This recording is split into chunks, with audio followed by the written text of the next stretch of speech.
একটা লোক রাস্তা থেকে হঠাৎ গায়েব হয়ে গেল। কোনো কারণ নেই, কোনো মুক্তিপণ চাওয়া হয়নি। শুধু একদিন সকালে চোখ খুলে দেখলো সে একটা বন্ধ করে বসে আছে। জানালা নেই, দরজা নেই, শুধু একটা টিভি, খাবার আর চার্জ দেয়া। সে ভাবলো দু একদিনের মধ্যে হয়তো ছাড়া পেয়ে যাবে। তারপর কেটে গেল 1 বছর, তারপর 5 বছর, তারপর 15 বছর। আর একদিন ঠিক যেভাবে তাকে তোলা হয়েছিল ঠিক সেভাবেই তাকে ছেড়ে দেয়া হলো, কোনো ব্যাখ্যা ছাড়া, কোনো কারণ না বলে। এখন সে বাইরে, মুক্ত, কিন্তু আসল প্রশ্নটা তখনও অজানা। কে তাকে বন্দি করেছিল, আর সবচেয়ে বড় কথা, কেন? উত্তরটা এতটাই ভয়ঙ্কর যে সিনেমাটা দেখার পর মানুষ 2 দশক ধরেও এটা নিয়ে কথা বলা বন্ধ করেনি। আজকে আমরা সেই উত্তরটাই খুঁজব। কোরিয়ান এই মাস্টারপিস ওল্ড বয়।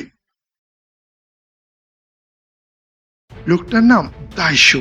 খুব সাধারণ একজন লোক। একটু মদ খাওয়ার অভ্যাস আছে, মুখে লাগাম নেই, আর জীবনটা মোটামুটি এলোমেলো।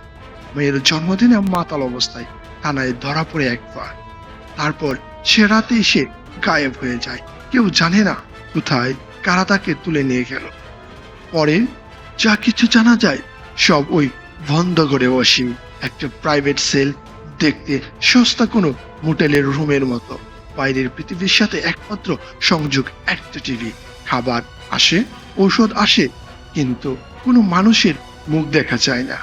আর এভাবে কাটে 15টা বছর। এই সময়টাই দাইশু হাল ছাড়েনি। শরীরটা তৈরি করেছে, বক্সিং প্র্যাকটিস করেছে দেয়ালের কুশি মেরে মেরে। মনটাকে ঠিক রাখার জন্য খাবার খেয়েছে, ঠিক রাখার জন্য খবর দেখেছে প্রতিদিন। আর মনে মনে একটা কথাই আউড়ে গেছে, যেই এটা করে থাকুক তাকে খুঁজে বের করবই। টিভিতে একদিন সে জানতে পারে আরেকটা ভয়ঙ্কর খবর। তাকে ফাঁসানো হয়েছে নিজের স্ত্রী খুনের দায়ে। আর তারপর ঠিক যেমন হুট করে বন্দী হয়েছিল, তেমনি হুট করে একদিন তাকে ছেড়ে দেয়া হয় একটা সুটকেসের ভেতরে, শহরের মাঝখানে। মুক্তির পর দাইশুর মাথায় একটাই লক্ষ্য, যে তাকে বন্দী করেছিল তাকে খুঁজে বের করা। এই পথে তার সাথে দেখা হয় মৃদু নামের এক তরুণীর সাথে, যে তাকে অস্বাভাবিক রকমের আপন করে নেয়। কিন্তু ঠিক তখনই বন্দিকারী নিজে থেকে যোগাযোগ করে, নাম উজি। আর সে একটা শর্ত দেয়, 5 দিনের মধ্যে যদি দাইশু বুঝতে না পারে কেন তাকে বন্দি করা হয়েছিল, তাহলে উজিন নিজে আত্মহত্যা করবে। আর তার সাথে সাথে সেই কারণটাও চিরদিনের জন্য অজানা থেকে যাবে। এখান থেকেই আসল খেলা শুরু। দাইশু ধীরে ধীরে খুঁজে বের করে তাকে যেখানে বন্দি রাখা হয়েছিল সেটা কোনো সরকারি জেল না, একটা প্রাইভেট বন্দিশালা, যেটা টাকার বিনিময়ে যে কাউকে গায়েব করে দিতে পারে। কিন্তু প্রশ্নটা থেকে যায়, কেন তাকে বেছে নেওয়া হলো? তার সাথে উজিনের সম্পর্ক কি? উত্তর লুকিয়েছিল স্কুল জীবনে বহু বছর আগে। দাইশু কিছু একটা দেখে ফেলেছিল, আর সেটা মুখ খুলে ফেলেছিল কারো কাছে। শুধু একটা কথা, একটা গুজব, কিন্তু সে একটা গুজবই একটা মানুষের গোটা পৃথিবী ভেঙে দিয়েছিল। উজিনের বোন সেই কেলেঙ্কারির লজ্জা সইতে না পারে আত্মহত্যা করেছিল। উজিন সেই দিন থেকে একটাই প্রতিজ্ঞা করেছিল, দাইশুকে সে কষ্ট দেবে, কিন্তু সাধারণ প্রতিশোধ না, এমন প্রতিশোধ যা মানুষকে পুরোপুরি ভেতর থেকে ভেঙে দেবে। এখন আসছি সেই অংশে যেটার জন্য ওল্ড বয় আজও আলোচিত। মৃদু, যাকে দাইশু ভালোবেসে ফেলেছিল, যার সঙ্গে সে সম্পর্কে জড়িয়েছিল, সে আসলে দাইশুরই মেয়ে। উজিন একটা কাকতালীয় ভাবে করতে দেয়নি। বছরের পর বছর ধরে হিপনোসিসের মাধ্যমে দুজনকে একে অপরের দিকে ঠেলে দেয়া হয়েছিল। নিজেদের অজান্তেই এটাই ছিল উজিনের আসল প্রতিশোধ। দাইশুকে ঠিক সেই যন্ত্রণাটাই ফিরিয়ে দেওয়া, যেটা সে নিজে তার বোনের ক্ষেত্রে সহ্য করেছিল। সত্যিটা জানার পর দাইশু ভেঙে পড়ে সম্পূর্ণভাবে। সে ভিক্ষা করে, নিজেকে অপমানিত করে, শুধু একটাই অনুরোধ নিয়ে উজিন যেন এই সত্যিটা কখনো মৃদুকে না জানায়। উজিনের কাছে একটাই ছিল উজিনের কাছে এটাই ছিল যথেষ্ট। তার প্রতিশোধ সম্পূর্ণ। সে শান্তভাবে ঘরের থেকে বেরিয়ে যায় আর নিজের জীবন শেষ করে দেয়।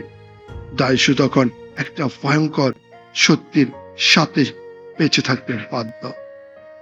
সে চায় না মৃদু কখনো জানো, তাই সে খুঁজে বের করে একজন হিপনোস্টিককে, যাতে নিজের স্মৃতি থেকে এই সত্যিটা মুছে ফেলা যায়।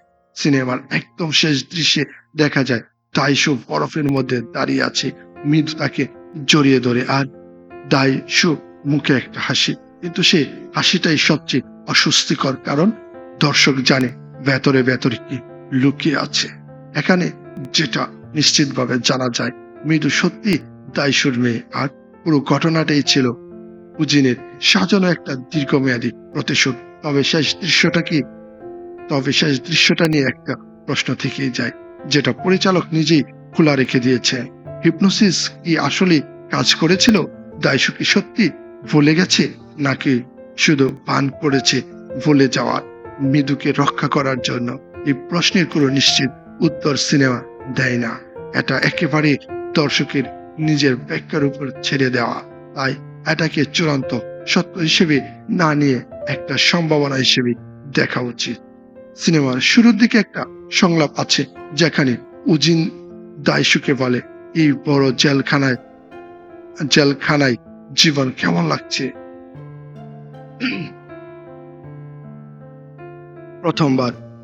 প্রথমবার শুনলে মনে হয় এটা সিনেমার শুরুর দিকে একটা সংলাপ আছে, যেখানে উজিন দাইশুকে বলে, এই বড় জেলখানায় জীবন কেমন লাগছে। প্রথমবার শুনলে মনে হয় এটা বাইরের পৃথিবীর কথা বলছে, কিন্তু পুরো গল্পটা জানার পর বোঝা যায় এই লাইনটার অর্থ অনেক গভীর।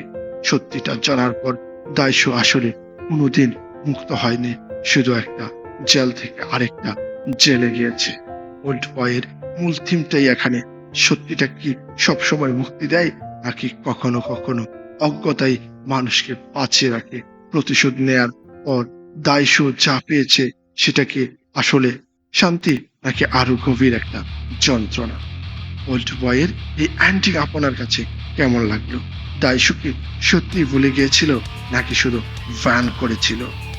কমেন্টে আপনার মতামত জানান। আর এমন আরো মন ভাঙ্গা কোরিয়ান থ্রিলার এক্সপ্লেইনড ভিডিওর জন্য চ্যানেলটা সাবস্ক্রাইব করে রাখুন।